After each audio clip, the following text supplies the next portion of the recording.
I almost didn't go.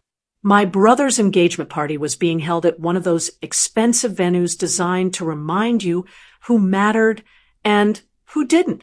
Crystal lights, champagne towers, people dressed like they were auditioning for success. I stood in front of the mirror longer than I should have, adjusting a simple outfit that I knew would invite comments. I didn't want attention. I just wanted to show up, congratulate him, and leave quietly. That was my mistake. From the moment I walked in, I felt it. The sideways looks, the whispers. My parents barely nodded at me before turning back to greet guests who, in their eyes, were far more impressive. My brother barely acknowledged my presence, too busy soaking in praise for marrying up. Then the jokes started. Hey, if you enjoy my content, please subscribe and hit the bell. Your support means everything and helps me keep creating. Thank you so much. Someone asked what I was doing these days. Before I could answer, my mother laughed and said something about me still figuring life out. A cousin chimed in, joking about how some people were born ambitious and others were just comfortable being average. My brother's fiancée smiled politely, clearly unsure whether to laugh or look away. I kept my expression neutral. I'd learned years ago that reacting only fed them. But my brother didn't stop. During a toast, glass raised high. He made a comment about how lucky he was to work for a real company with real leadership, unlike me, who he described as always floating between ideas. People laughed harder than necessary. Then came the line that made the table go quiet for half a second. At least now, he said, smirking in my direction, I'll never have to worry about ending up like some people in this family. That's when I realized something. They weren't just teasing. They were enjoying this. Enjoying putting me back in the box they built years ago. The box labeled disappointment. I took a slow sip of my drink. My hands didn't shake. My heart didn't race. Because what they didn't know, what none of them knew, was that every single person laughing at that table worked for me, directly or indirectly. The company they praised, the careers they were proud of, the stability they bragged about, it all traced back to my name. I hadn't planned to say anything that night. I truly hadn't. But as my brother set his glass down and smiled like a man who thought he'd won, I understood something clearly. If I stayed silent now, I'd be silent forever. And I was done letting them decide who I was. The laughter kept going, but inside me, something settled. Not anger, not nerves, clarity. I watched them enjoy the moment, watched my brother soak in attention like it was proof of his worth. I'd seen this version of him my entire life, confident only when standing on someone else's back. My parents leaned toward him proudly, nodding along as if every cruel joke was justified. I stayed quiet because I finally understood something they never had. They believed silence meant weakness. I let the moment breathe, let them feel comfortable. Then I stood up. The scrape of my chair was enough to turn heads. Conversations slowed. I cleared my throat, calm, unhurried. I just want to say something quickly. I said, nothing dramatic. That alone made people uneasy. I'm really happy for my brother. I continued. An engagement is a big milestone. Stability, growth, responsibility. I paused, letting those words hang. All things we've talked about a lot tonight. A few nervous laughs.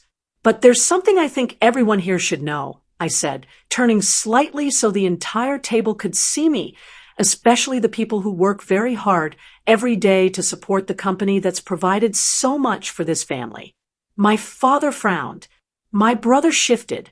The company you're all referring to, I went on, voice steady. The one that pays the mortgages, funds the vacations, and sponsors the lifestyle everyone's proud of belongs to me. The silence was instant and complete. My mother's face drained of color. My father stared at me like I'd spoken another language. My brother laughed once, sharp and forced. "That's not funny," he said. "I'm not joking." I replied. I didn't rush. I didn't raise my voice. I let the truth do the work. I found it a decade ago. I said, I stayed behind the scenes because I wanted the business to stand on its own, because I didn't want family dynamics poisoning something I built carefully. Someone whispered my name. A cousin's glass clinked against the table. You work there, my brother said slowly. You don't own it. I work there. I nodded, because owners should understand every layer of their business, payroll, contracts, expansion, including the department you manage. My father stood halfway, then sat back down. His hands were shaking. You've been letting us think, my mother started. I let you think whatever you needed to think, I said gently, because no matter what I did, it was never enough. So I stopped explaining. My brother's face shifted from confusion to something sharper, fear. So all this time, he said, I could have corrected you. I said, but I wanted to see how you treated me when you thought I had nothing to offer. No one laughed now. I didn't come here to embarrass anyone. I continued, but mocking someone you don't understand is dangerous, especially when your entire sense of security depends on them. I picked up my coat.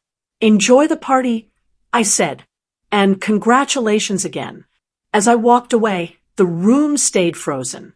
Not because I'd shouted, not because I'd threatened, but because in one calm moment, the roles they'd assigned for years collapsed. And they finally realized who had been in control the entire time. I walked toward the exit, heels clicking against the polished floor, every eye following me. My parents were frozen, their pride colliding with reality in a way that made them small, silent, and utterly exposed. My brother's face had gone pale, shock, and disbelief flickering in his eyes. For years, he had bragged, claimed achievements, and flaunted promotions. But every single step he'd taken was under my guidance. Within the company I built, the empire he never truly owned. And tonight, he realized it. I paused in the doorway, letting the room hold its breath. For years, I was dismissed, belittled, compared, told I was less than. You never saw what I was building. Quietly, what I achieved. While you laughed, I said calmly, tonight you're seeing the truth you never wanted to acknowledge. My parents tried to speak, to interject excuses, but I shook my head. No words can undo what's already done. Your opinions never defined me before, and they won't now. The room went utterly silent. Whispers bubbled among the guests, some too stunned to react, others secretly admiring the quiet command I now wielded. I let them absorb it. My brother's jaw tightened, pride metal, and crumbled. My parents' faces were pale, rigid, their smugness replaced by an uncomfortable, humbling shock. The irony was clear. Those who mocked, laughed, and dismissed me were now in the world I had quietly constructed, dependent on my vision, decisions, and leadership. I smiled, faintly, not with cruelty, but satisfaction. The underestimation that had defined my life for so long had become my greatest weapon. I didn't need to shout to threaten or humiliate. The truth itself had done the work.